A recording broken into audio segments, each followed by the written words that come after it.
Greetings, Dr. Will here. Welcome back to the serialization of What You Don't Know, Successfully Lead a Software Project Without Tech Expertise.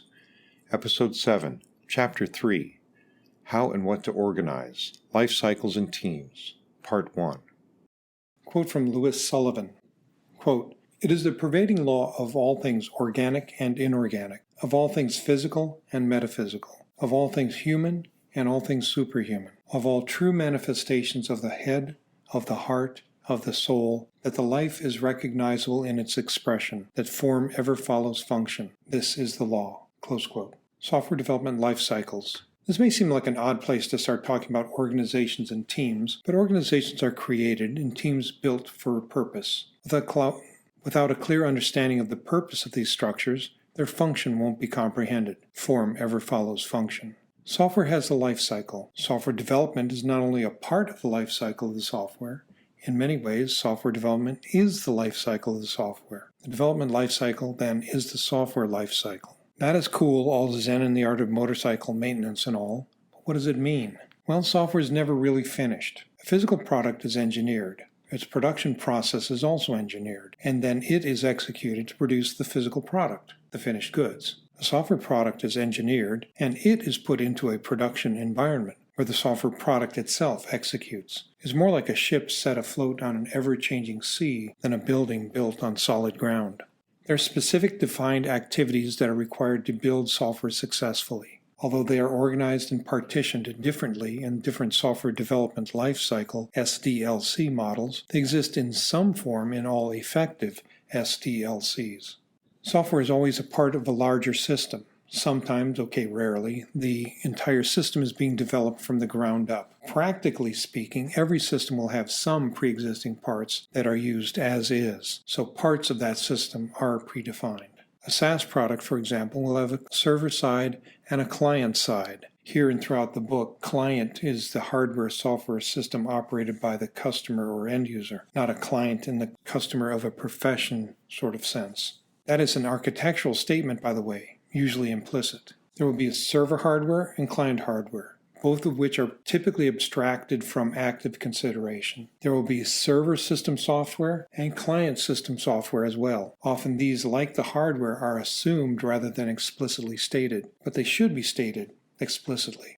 Identifying the operating system software may or should be stated as a restriction. For example, the server will be specified as a specific version of a specific operating system, Linux Ubuntu 11.3 or later, or may not be containerized. More importantly, the client web browser may also be specified. For example, the user must use a Chrome browser. Notice what just happened.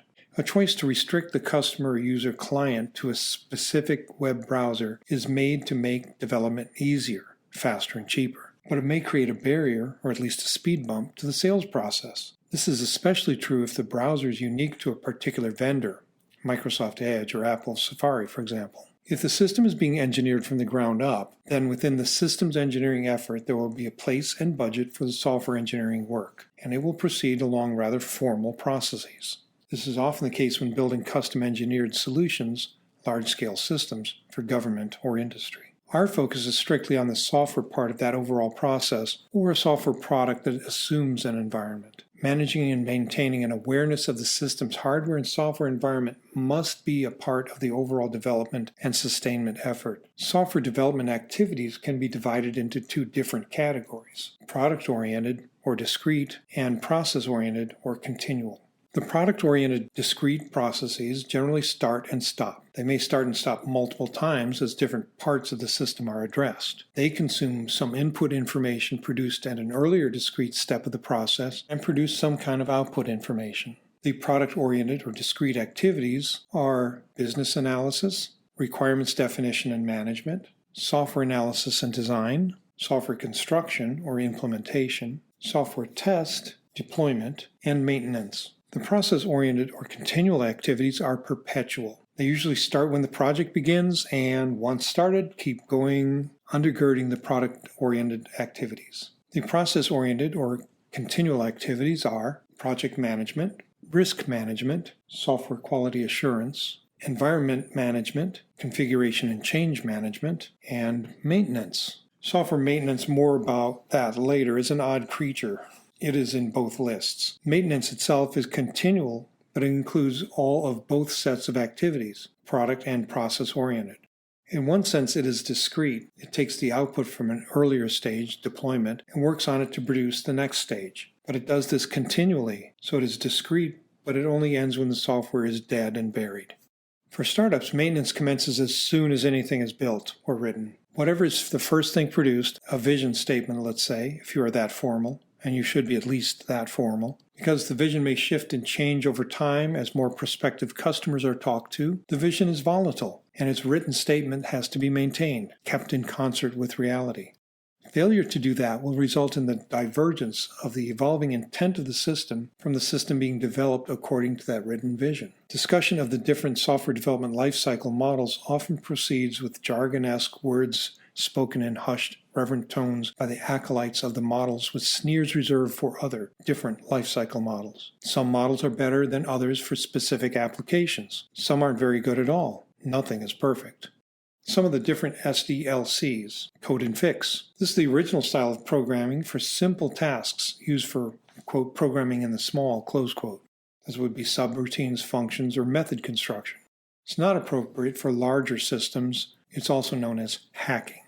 Stage-wise. This is a lockstep progression from one development stage to the next. Generally speaking, is not used anymore. Waterfall is a stepwise progression from one development stage to the next, but including feedback and redoing a previous step when necessary. This is dangerous when coupled with a big bang project. Rapid prototype. Prototyping, especially the user interface UI or user experience UX. Now remember to throw away that prototype. Evolutionary delivery. This is incremental delivery of ever-increasing functionality. Agile methods are a form of evolutionary delivery. The spiral model. This is a risk-based development where each iteration of development includes assessing the risk of proceeding with the next iteration. The unified method. This is a comprehensive development method, and it's intended to be tailored for each project in order to have the right amount of process overhead. And agile methods. They focus on rapid evolutionary delivery of working code to the customer. SDLCs go in and out of fashion, are improved more or less, and adapted to new technologies and environments. As noted above, they may be advocated with religious fervor by their adherents. Engineering ultimately is pragmatic, though. If something works, then it is good, or at least better than something that doesn't work or doesn't work as well. The true believers rigidly adhere to their beliefs and are unlikely to get along well with others who maintain a more pragmatic and flexible view of processes. That ends Chapter 3, How and What to Organize, Life Cycles and Teams, Part 1. Join us next time for Episode 8, Part 2 of Chapter 3. Remember, you can always cut to the chase and purchase the book in your preferred format. See the show notes for the link. That's it for me for you for now. Be careful out there. Bye.